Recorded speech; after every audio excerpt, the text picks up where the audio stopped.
ఆశ్చర్యకారాలు మన అవసరతలు అక్కర్ల కంటే ఎన్నో విధాలు ఎన్నో రెట్లు ఇచ్చైన దేవుడు. హల్లెలూయా. మనం సమస్యను చూసుకొని బాధపడి వెనకపడి ఇబ్బంది పడ్డాం.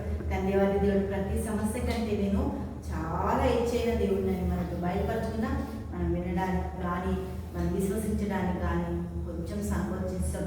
చూద్దాం. ఆదికాండం 22వ అధ్యాయము 7వ వచనం చూద్దాం. ఇస్సాకు తన తండ్రి అయిన అబ్రాహాముతో నా తండ్రి అని పిలిచెను.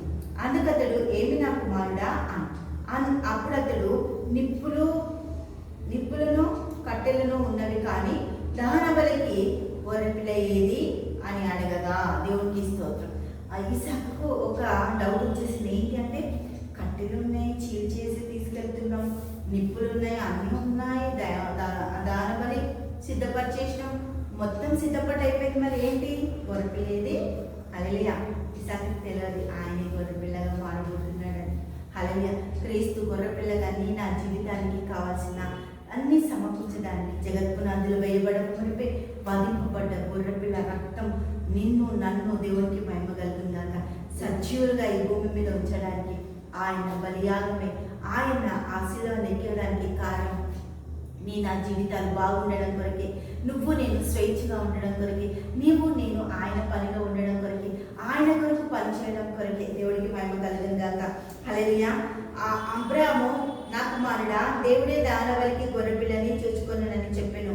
అలాగే వారిద్దరు కూడి వెళ్ళి దేవుడు అతనితో చెప్పిన చోటికి వచ్చినప్పుడు అబ్రాహాము అక్కడ బలిపీఠమును కట్టి కట్టెను చక్కగా పేర్చి తన కుమారుడు ఇస్సాకుని బంధించి ఆ బలిపీఠం పైన కట్టెల మీద ఉంచెను.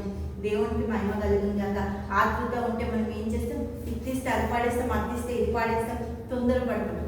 కానీ అబ్రాహాము అట దేవుడి మీద విశ్వాసం వచ్చిందట.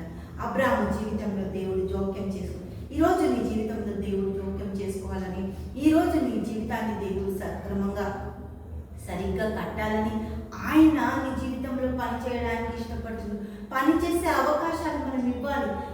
మనమే స్వంతంగా మన నిర్ణయాలు, మన అవసరతలు, మన అక్కర్లు మనమే తీర్చుకుంటాం, మనమే చేసుకుంటాం, మనమే మాట్లాడదాం అనుకుంటాం. కానీ ఇక్కడ అబ్రాహాము అట దేవుడు చూసుకుంటాడు. నా ప్రతి సమస్యకు జవాబు ఆయనే, నా ప్రతి అవసరతకి జవాబు ఆయనే. అన్నిటికీ కూడా నేను నా దేవుని ముందు పెడతాను. అబ్రాహాము ముందుకు వచ్చేసిందంట. దేవునికి స్తోత్రం. దహన బలికి గొర్రెపిల్ల ఏది అంటే ఆయన చూసుకుంటాడు. చక్కగా బలిపీఠము అమర్చి అక్కడ ఇస్సాకుని బలివ్వడానికి సిద్ధపరిచినప్పుడు దేవునికి మహిమ కలుగును గాక. 10వ వచనం చూద్దాం. అప్పుడు అబ్రాహాము తన కుమారుని వధించుటకు తన చేయి చాపి కత్తిపై పట్టుకొనగా యెహోవా దూత పరలోకం నుండి అబ్రామా అని అతన్ని పిలిచాడు. అందుకతడు చిత్తం ప్రభువా అని. అప్పుడు ఆయన ఈ చిన్నవాని మీద చేయి వేయకము, అతను ఏమీ చేయకము, నీకు ఒక్కడైనా నీ కుమారుడు నాకు వెనుతీయలేదు గనక నీవు దేవునికి భయపడవాడవని ఇందువలన నాకు కనబడుచున్నదని. అప్పుడు అబ్రాహాము కన్నులెత్తి చూడగా పొదలో ఉన్న హల్లెలూయా తన ప్రతి సమస్యకి జవాబు పొదల్లో ఉందట. హల్లెలూయా. గొర్రెపిల్ల తగులుకొని కొమ్ములు తగులుకొని ఉందట. దేవుడికి నా జవాబు క్రీస్తే సమకూర్చేవాడు నీ జీవితంలో, నా జీవితంలో పనిచేస్తాడు.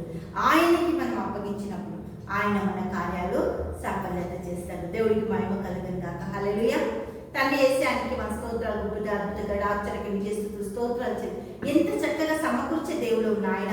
దీవించే తండ్రి రాజా నీకే స్తుతులు స్తోత్రాలు చెల్లిస్తున్నాం. ప్రతి కుటుంబాన్ని దీవించి ఆశీర్వదించండి. యేసు నామములో ప్రార్థిస్తున్నాము తండ్రి. ఆమేన్, ఆమేన్.